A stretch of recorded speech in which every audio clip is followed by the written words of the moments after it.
It all started when I asked Jake where he was going on another Friday night. A simple question, right? Just a curious girlfriend wondering what her boyfriend was up to. But his reaction. I should have known then that something was off. He snapped. Why are you always keeping tabs on me? I couldn't understand why he was so defensive. I wasn't asking to control him, I just wanted to know, like I always had. We'd been living together for almost a year now, and I thought we were solid. But now, everything felt different.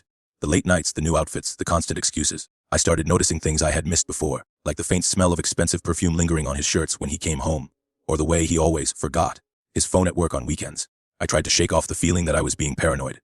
Maybe I was just overthinking it. But when I asked again a week later, where are you going this time?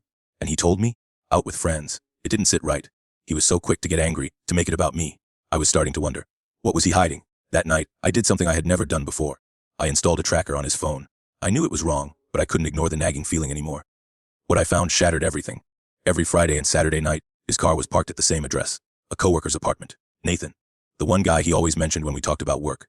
I was furious, hurt, and betrayed.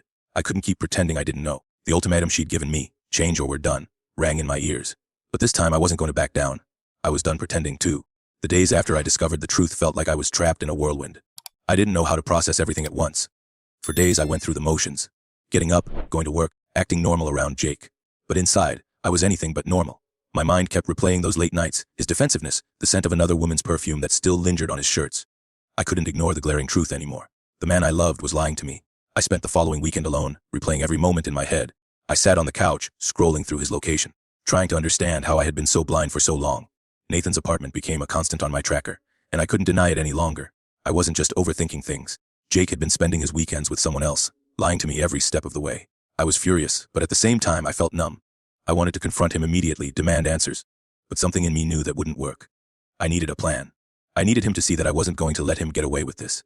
I was done with his excuses and his manipulations. I was done with being the woman who looked the other way because I was afraid to face the truth. That night I packed his things. The clothes, the shoes, the toiletries, and yes, the designer bags I had bought for him. I packed it all. Everything he had left behind when he spent nights pretending to be with friends. I didn't care about his things anymore. I didn't care about the gifts or the memories. I needed to be strong. I needed to show him that this was over. When everything was packed, I drove to Nathan's apartment. It was time to face the man who thought he could hide his betrayal from me. He had no idea I knew. I wasn't going to yell or cry. I was done with the drama. I was going to hand him back what was his, and I would walk away, just like he had done to me.